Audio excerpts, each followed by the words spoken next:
Messieurs, Benoît et Nicolas, bonjour. Je dois vous faire un aveu. Vous êtes enseignants d'éducation musicale.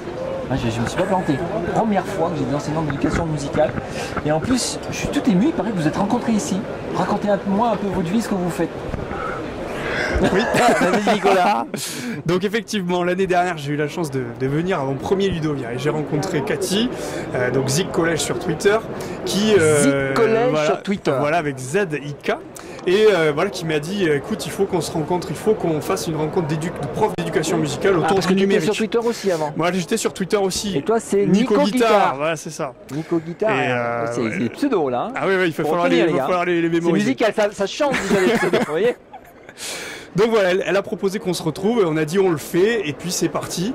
On s'est retrouvé à Toulouse en mars cette année avec donc 50 personnes, quarantaine de profs de musique de partout dans la France, et notamment Benoît, qui lui aussi a été rencontré sur Twitter très rapidement, et donc je te laisse... Alors lui sur Twitter c'est EDM Jean Colmar, donc voilà. tu viens de Colmar, donc j'ai un Toulousain. Toulousain. Colmar, et ta collègue elle vient de... Cannes. Cannes, à quatre coins de la France. Ouais, c'est ça. Et donc Alors moi j'ai rencontré Nicolas et Cathy sur Twitter et à force de partager nos expériences sur Twitter, on avait envie de se voir. Et au mois de mars, nous avons organisé, on était 8 de toute la France, donc les tweetos d'éducation musicale, il y en a à Toulouse, il y en a à Cannes, à Lyon, à Besançon, à Colmar en Alsace, à Biscarrosse dans le sud-ouest, et puis on remonte jusqu'à Nantes. d'accord, donc ça fait une cinquantaine de personnes. Non, ça c'est les profs d'origine. Les 8 qui ont préparé la rencontre. D'accord. Et l'idée de la rencontre, c'était de se voir en vrai, mais surtout de partager nos expériences et de partager ce qu'on fait en classe avec les élèves. D'accord, donc sur le contenu, les activités pédagogiques, partager des applications, des logiciels, des scénarios. Voilà, c'est ça. Mais c'est surtout ce qu'on fait au niveau numérique. Au numérique avec des créations, des productions d'élèves et de ce qu'on fait en classe. Pas juste essayer des logiciels parce que ça on pourrait passer des heures. Est-ce que tu peux donner des exemples? Ce matin, tu as fait un atelier juste à côté de la Web TV. Oui, j'ai fait du bruit, c'est ça le problème. Voilà. Non, tu as fait de la musique. Alors l'idée, dans nos programmes d'éducation musicale, il y a deux grands mots. Il y a produire et percevoir. Et puis avec donc produire, on peut faire du rythme, on peut faire du chant, on peut faire plein de choses. Et percevoir, c'est tout ce qui se fait avec l'écoute, donc l'oreille, l'écoute d'œuvres sérieuses et d'œuvres et de choses plus actuelles pour les élèves. Mais tout ça, ils nous demandent dans nos programmes de faire un projet musical.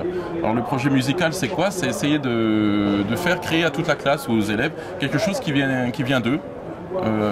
Et moi j'axe beaucoup sur la création et chaque élève travaille un petit quart d'heure sur GarageBand sur l'iPad et essaye de créer une... Alors pour ceux qui ne connaissent pas, on peut faire de la batterie, on peut faire de la guitare, on peut télécharger des trucs, on peut... Voilà, oui c'est ça, t'as bien résumé.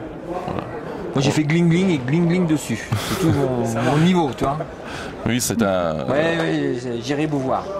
C'est un séquenceur multipiste, c'est-à-dire qu'on peut jouer différents instruments les uns après les autres. Et le grand avantage, c'est qu'on peut revenir en arrière lorsqu'on se trompe. Donc on se trompe jamais finalement. D'accord, donc c'est quelque chose, c'est un instrument qui permet plus de créativité qu'un instrument classique.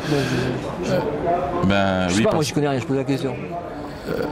Comment expliquer l'instrument classique, il faut des années pour le maîtriser. Apple a fait des instruments qui se jouent tout seuls, entre guillemets. Il faut quand même les jouer, mais ils sont... D'accord, ça rend plus accessible voilà, la création. Et donc ça permet d'utiliser les notions, par exemple... Et ça c'est un standard, ou il n'y a que vous trois, ou il n'y a que toi qui utilises, ou tous les profs? Alors je vais laisser parler Nicolas pour répondre à cette question. Je suis néophyte, les gars, je pose des questions de néophyte. C'est pas un standard en tout cas, c'est un petit peu innovant. D'accord. Alors, oui, c'est innovant parce que comme tu sais, l'éducation musicale avant, c'était la flûte, c'était le mélodica, moi, monsieur, j'ai fait. Le mélodica, bon. Et donc, eh bien, effectivement, depuis l'arrivée des tablettes, même des smartphones, on a entre les mains des instruments vraiment de musique et on peut créer. Et donc, c'est une mouvance qui arrive. Nous, voilà, on est notre team Edmus sur Twitter, ça grandit. On est passé de 5, 6, 7, 8, on est maintenant à 20, 30 et on a de plus en plus d'enseignants qui s'y mettent. Et l'arrivée des tablettes, les enseignants d'éducation musicale sont quand même un peu, j'ai envie de dire, en avance. On a vu des rapports des projets dans les trams notamment, donc le tram C, j'ai oublié ce que c'est. l'acronyme. Travaux académiques. Voilà, travaux. Voilà. Et donc ces trames sont quand même à la pointe. Donc ça encourage les enseignants qui s'y mettent de plus en plus. Donc non, on est innovant, oui, parce qu'on est peut-être précurseurs, on est les premiers peut-être à communiquer là-dessus sur le net, sur les réseaux sociaux. Mais on a de plus en plus de personnes qui sont intéressées. On a commencé des lives sur YouTube, des hangouts, qui ont parlé des tablettes et qui ont été très suivis au-delà de ce qu'on pouvait imaginer. Et il y a un truc qui m'intéresse aussi, parce que toi tu as Colmar, toi tu as Toulouse et vos collègues sont aux quatre coins de la France. Ouais. Comment concrètement vous partagez, vous échangez? Il n'y a pas que Twitter, tu as dit on a eu besoin de se voir, Ouais. mais il y a une rencontre annuelle et puis Twitter, ou il y a d'autres choses encore? De Twitter, les 140 caractères c'était super pour créer la communauté, mais on a eu besoin de plus. Donc ce qu'on a utilisé tout simplement c'est la visioconférence.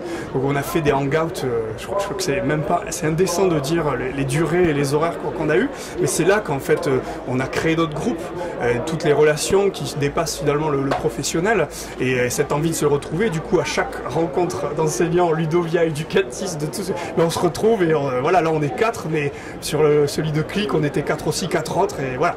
Vas-y Benoît. Alors, je précise, quand il parle de visioconférence, c'est pas juste pour se retrouver et se dire on est content de se voir. Il y a à chaque fois un thème.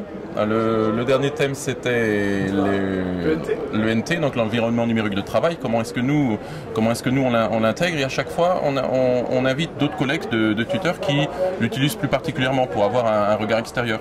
Donc on n'est pas tous les 8 en vidéoconférence, mais on invite d'autres collègues. La fois d'avant c'était Plickers, donc c'est les cartes en QR code qui permettent de répondre rapidement à des QCM. Donc c'est un genre de boîtier de vote où on met le smartphone donne la réponse en fonction de ce qu'il voit, du moins il fait les statistiques des réponses des élèves. Et est-ce que vous avez un site où vous, parce que sur Twitter on voit juste des petits trucs comme ça, des petites brides, où vous faites un travail plus réflexif, plus posé, j'ai fait ça, la séance a marché, ça n'a pas marché, est-ce que vous avez un blog, est-ce qu'il y a un endroit où on peut trouver des traces de tout ce travail, où ça se volatilise? Non. Alors à titre personnel, on a des sites que l'on compile, c'est-à-dire tous nos sites sont rassemblés sur le site de Cathy, qui est donc ziccollege.fr/edmus. Mais c'est votre mentor, la Cathy. On vous la présentera un jour. Voilà. Ouais, d'accord. Si elle n'était pas là, on ne serait pas là. Il faut dire les choses comme elles sont. Voilà. Donc oui, on rebascule tous nos sites là-dessus. Puis après, c'est en construction et on nous demande ce genre de retour beaucoup au niveau des enseignants. Est-ce que ça apporte quelque chose? Est-ce que tu as d'autres profs qui tombent là-dessus, qui vous Oui, voilà. Moi j'ai plein de commentaires sur mon site. On me demande de faire des formations à ce niveau-là. Donc ouais. Et là, on parle d'une communauté franco-française. Est-ce que vous êtes allé voir? Il y a des Belges qui sont là. Des Belges. Ouais, il y a des Belges, il y a des Suisses autour, dans la francophonie ou dans le monde musical. Il y a des profs qui ont cette même démarche, mais dans d'autres mondes éducatifs. Alors, moi, j'ai eu la chance cet été de partir à Amsterdam et de rencontrer effectivement une communauté d'enseignants musiciens qui utilisent les technologies numériques. Et là, du coup, on est en train de créer des relations avec des Anglais, des Hongrois un petit peu partout en Europe. Donc ça commence, mais c'est tout frais. D'accord, voilà. C'est tout frais. C'est des projets, du coup, essentiellement basés sur l'usage de Twitter en éducation musicale, effectivement, et internationaux, du coup. Et concrètement, dans la classe, ça a changé quoi?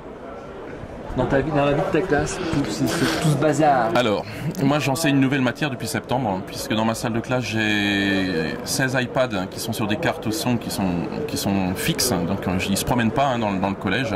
Et pendant que les 16 travaillent sous casque, c'est des genres de stations de travail, des studios virtuels d'enregistrement on va dire, et je peux m'occuper des 15 autres élèves, donc la moitié de la classe, pour faire d'autres activités, une activité d'écoute ou de chant, autre chose, sans déranger les autres qui sont sous casque.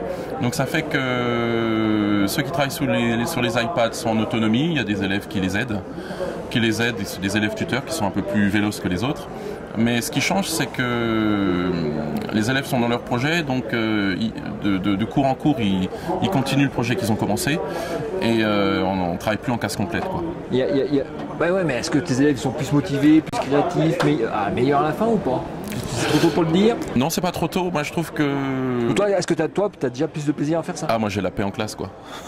Non, mais je veux dire, mon rôle de prof est beaucoup moins le rôle de mettre le cadre et de faire de la police. Ouais. Puisque il y a moins d'élèves à gérer, donc, et puis ils sont plus motivés. Le jour où j'ai dû prêter les iPads à un autre collègue, ils ont dit, mais qu'est-ce qu'on va faire? Voilà. Donc, et il y a quelque chose que j'ai remarqué, c'est que le fait de travailler sous casque améliore la qualité de perception d'écoute. D'accord. C'est-à-dire dans le travail d'écoute classique, on va dire, ils sont capables d'entendre des choses qu'ils n'entendaient pas dans le passé. D'accord. Pareil. Oui, très rapidement, moi je fonctionne plutôt en îlot avec des smartphones parce que j'ai pas autant de tablettes et du coup, voilà, moi c'est un petit peu pareil, ils sont plus investis. Après, par contre, à la différence de Benoît, moi c'est encore tôt pour pouvoir dire est-ce qu'ils sont meilleurs ou pas. Ce qui change en tout cas, c'est l'aspect créatif. Voilà, pour moi, ils sont plus créatifs qu'avant. Ils mènent à bout des projets musicaux de création plus qu'avant, parce que ces outils permettent la création plus facile. Et d'ailleurs, Benoît pourra encore mieux le dire que moi. Et ça, c'est génial, parce qu'avant, on avait des petites créations qui n'étaient pas finies ou qui n'étaient pas super bien faites. Là, on crée des choses vraiment géniales. Et je terminerai surtout, peut-être, j'aurais dû commencer par ça, c'est la motivation. Il y avait peut-être, allez, on va dire 60%, 70% d'élèves qui étaient à peu près au fait de ce que je leur proposais. Et là maintenant, s'il y a un ou deux élèves qui sont un peu à la traîne parce qu'ils n'ont pas envie, c'est peut-être le maximum. D'accord. Donc la motivation, pour moi, est peut-être le meilleur facteur de progrès, quoi. Donc si vous êtes professeur d'éducation musicale, n'hésitez pas à rentrer en contact avec ce groupe de fous furieux. Ils sont partants, ils sont tout sans bruit. Hashtag Edmuse Connect. Edmuse Connect. La prochaine fois, je ferai les filles du groupe. D'accord? Oui. On fait comme ça, on est avec d'accord. plaisir, avec plaisir. On les invitera, elles sont pas très loin. Ça marche, merci, à la prochaine.